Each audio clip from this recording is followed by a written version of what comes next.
በቀዝቃዛው ጦርነት ጥላ ስር ጦርነቱ የሚካሄደው በወታደሮችና በታንኮች ሳይሆን የሰው ልጅ አእምሮ ለመቆጣጠር ነበር።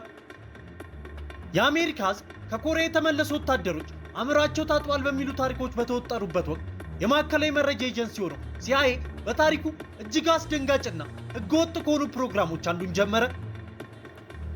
ይህም የሰውን ባህሪ መቀየር፣ ሚስጥሮችን ለመፍታትና ፍቱን የሆነ የነት ሴረምን ለመፍጠር የተነደፈ በሚስጥር በሰዎች ላይ የሚካሄድ የሙከራ ፕሮግራም ነበር።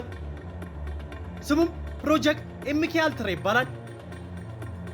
ለሁለት አስርት ዓመታት ሲአይኤ ምንም ተጠያቂነት ሳይኖርበት እጾችን፣ ሂፕኖሲስን፣ ስነልቦናዊ ጥቃትንና ስቃይን ጭምር ባልተጠረጠሩ አሜሪካውያንና ካናዳውያን ዜጎች ላይ ተጠቅሟል።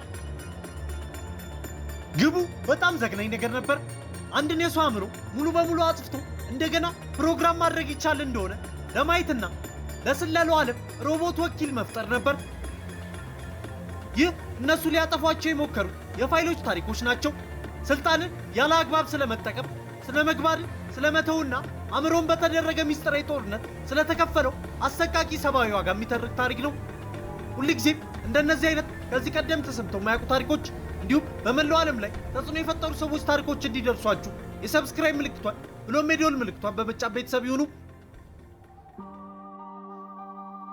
ሁሉም ነገር የተጀመረው ኤፕሪል 13 1953 ዓ.ም የሲአይኤ ዳይሬክተር የነበሩት አለን ዳለስ ፕሮጀክት ኤምኬ አልትራን በይፋ ሲያጸድቁ ነበር። ዳለስ በይፋ የሶቪየት ህብረትን የአእምሮ ጦርነት የአሜሪካን እሴቶች ይቃረናል ሲሉ ያወግዙ ነበር። በድብቅ ግን የሰውን ባህሪ ለመቆጣጠር ባዮሎጂካዊና ኬሚካላዊ ቁሶችን ሲአይኤ እንዲጠቀም ስልጣን ሰጥተዋል። የሲአይኤ ምላሽ እሳትን በእሳት ማጥፋት ነበር። የውጭ መረጃዎችን ለመጠየቅና ለመቆጣጠር የራሱን ዘዴዎች ለማዳበር እጅግ ሚስጥራዊና ጥንቃቄ የሚፈልግ ፕሮግራም አስጀመረ። ፕሮግራሙ በመሪነት ይዞ የነበሩ ኬሚስቱ ሲድኒ ጎትሊብ ሲሆን ከ150 በላይ ንዑስ ፕሮጀክቶችን ያካተተ ሰፊ መረብን በበላይነት ይቆጣጠር ነበር። እነዚህም ፕሮጀክቶች የሲአይኤን ተሳትፎ በሚደብቁ የስሙላ ድርጅቶች በኩል ከ80 በላይ ለሆኑ ተቋማት፣ ዩኒቨርሲቲዎች፣ ሆስፒታሎች፣ እስር ቤቶችና የመድኃኒት አምራች ኩባንያዎች ተላልፎ ይሰጡ ነበር። አብዛኛው የዚህ ጥናት የተካሄደው በበጎ ፈቃደኞች ላይ ሳይሆን በማህበረሰብ ውስጥ በጣም ተጋላጭ በሆኑት ክፍሎች ላይ መሆኑ ነው። የአእምሮ ህሙማን፣ እስረኞችና የሱሰኞች ሲአይኤ መከላከል የማይችሉ ብሎ ያመነባቸውን ሰዎች በሙሉ ሰብስቧቸው ነበር። በኤምኬ አልትራ የጦር ዕቃ ውስጥ ዋነኛው መሳሪያ ኤልኤስዲ ነበር። በ1953 ዓ.ም በሲድኒ ጎትሊብ መመሪያ ስር ሲአይኤ በዓለም ላይ የነበረውን አጠቃላይ የዕፁን አቅርቦት ከስዊዘርላንድ ከሚገኘው የላንዶዝ ላቦራቶሪ $240,000 ገዛ። ይህም በቂ ሳይሆን ሲቀር አንድ የመድኃኒት አምራች ኩባንያ ዕፁን እንዲያመርትላቸው ውል ተዋዋሉ። ከዚያም ጎትሊብ ኤልኤስዲውን ለሐኪሞችና ተመራማሪዎች በማከፋፈል ለህሙማን እንዲሰጡና ውጤቱን እንዲያሳውቁ ጠየቀ። ከነዚህ ተቋማት ውስጥ ብዙዎች ሲአይኤ እየሰሩ መሆናቸውን ፈጽሞ አያውቁም ነበር። ነገር ግን ሙከራዎቹ ከሕክምና የክትትል የዘለሉ ነበሩ። ዘዴዎቹ የተለያዩና አስፈሪ የነበሩ ሲሆን ወኪሎቹ ምላሻቸውን ለማጥናት የራሳቸውን የሥራ ባልደረቦች፣ የጦር ሠራተኞችንና አጠቃላይ የህብረተሰብ ክፍሎችን በድብቅ በዕፅ አደንዝዟል። ኦፕሬሽኑ ሚድናይት ክላይማክስ በመባል የሚታወቅ ሲሆን ሲአይኤ በሳን ፍራንሲስኮና በኒውዮርክ ያቋቋሙ ፕሮጀክት ነው። ይህ ፕሮግራም ጭካኔው ወሰን አልነበረውም ነበር። በኬንታኪ አንድ የአእምሮ ህመምተኛ ለ174 ተከታታይ ቀናት በኤልኤስዲ ላይ እንዲቆይ ተደርጓል። በሞንትሪያል በአላን መታሰቢያ ኢንስቲትዩት ዶክተር ዶላንዲ ዌን ካሜሮን የተባሉ የስነ አእምሮ ሐኪም ለሲአይኤ ጨካኝ ሙከራዎችን አካሂዷል። የህሙማን አእምሮ ለማፍረስ ወይም ዲፓተርንና እንደገና ለመቅረጽ ወይም ሪፕሮግራም ለማድረግ ሞክሯል። ከፍተኛ መጠን ያለው ኤሌክትሪክ ንዝረት፣ በዕፅ የሚፈጠር ኮማና ያለማቋረጥ የሚደጋገሙ የድምፅ መልእክቶችን በመጠቀም ብዙ ህሙማንን ለዘለቄታ የማስታወስ ችሎታ ማጣትና ለሌሎች አካል ጉዳቶች ዳርጓቸዋል። ከዚህ በተጨማሪ ኤምኬ አልትራ ሂፕኖሲስን፣ የስሜት ሕዋሳትን ማሳጣትንና ማግለልን እንዲሁም የቃላትና የወሲብ ጥቃትን በመጠቀም የአንድ ሰው ስነ ልቦናን ሊሰብሩና እንዲቆጣጠሩት የሚያደርግ ማንኛውንም ነገር አጥንቷል። የኤምኬ አልትራ ሰለቦች ዝርዝር አሳዛኝ የማህበረሰብ ቁራጭ ነው። በአእምሮ ህመም ተቋማት ውስጥ ከተቆለፉት ጀምሮ የእስራት ጊዜያቸውን መቀነስ እስከፈለጉበት እስረኞች ድረስ ሲአይኤ ለመቋቋም አነስተኛ ኃይል ያላቸውን ሰዎች ኢላማ አድርጓል። ታዋቂ የሆነው የቦስተን የወንጀል አለቃ ጄምስ ዋይት በልጀር ከእነዚህ ሰለቦች ውስጥ አንዱ ነበር። በአትላንታ እስር ቤት ውስጥ ቅጣቱን በሚፈጽምበት ወቅት ሌላ በሽታን ለመፈወስ በሚደረግ ሙከራ ውስጥ እንደሚሳተፍ ተነግሮት ለ15 ወራት ያህል በየቀኑ ኤልኤስዲ ይሰጠው ነበር።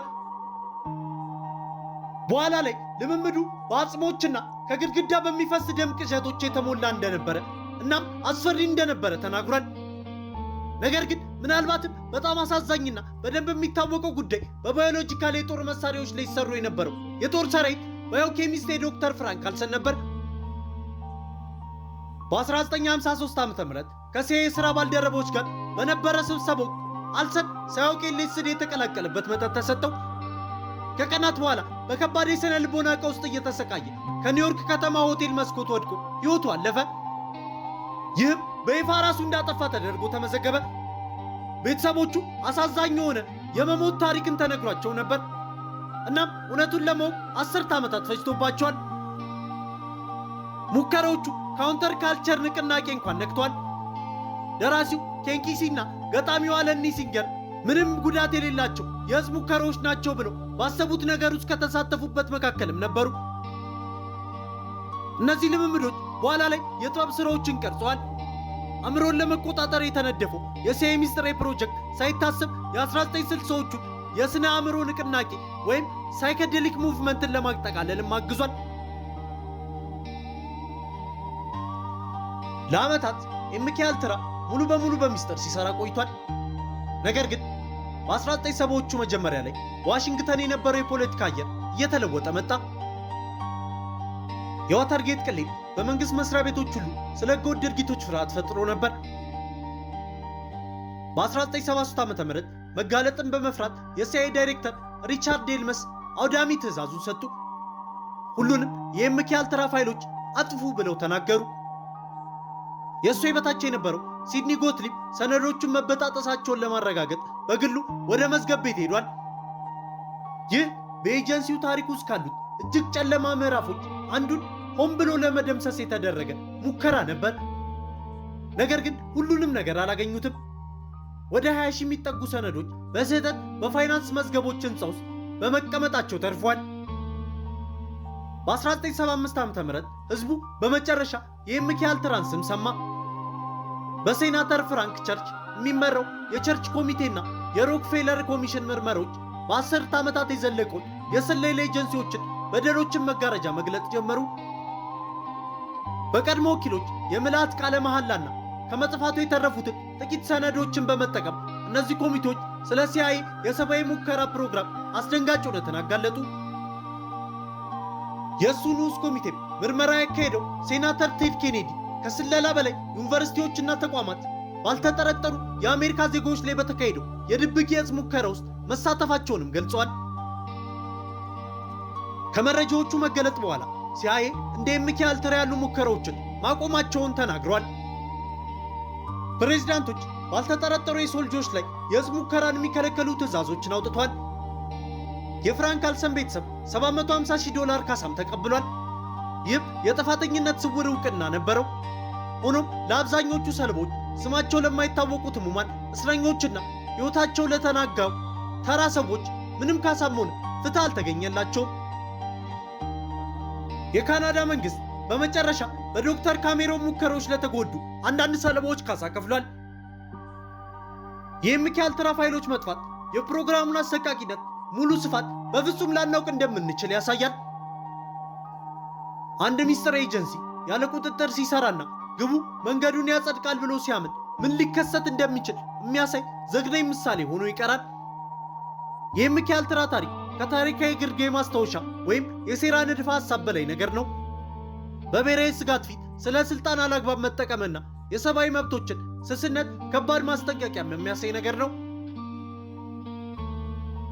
ውድ የፈንድሽ ኢንተርቴንመንት ዩቲዩብ ቻናል ቤተሰቦች በዛሬው ፕሮግራማችን የአሜሪካው ሲአይኤ የሰውን አእምሮ ለመቆጣጠር ያደረገውን የኤምኬ አልትራ ፕሮጀክት አስቃኘናችሁ። ሁልጊዜም እንደነዚህ አይነት ከዚህ ቀደም ተሰምተው የማያውቁ ታሪኮች እንዲሁም በመላው ዓለም ላይ ተጽዕኖ የፈጠሩ ሰዎች ታሪኮች እንዲደርሷችሁ የሰብስክራይብ ምልክቷን ብሎም የደወል ምልክቷን በመጫን ቤተሰብ ይሁኑ። በቀጣይ ቪዲዮ እስክንገናኝ ሰላም ለሁላችን ይሁን።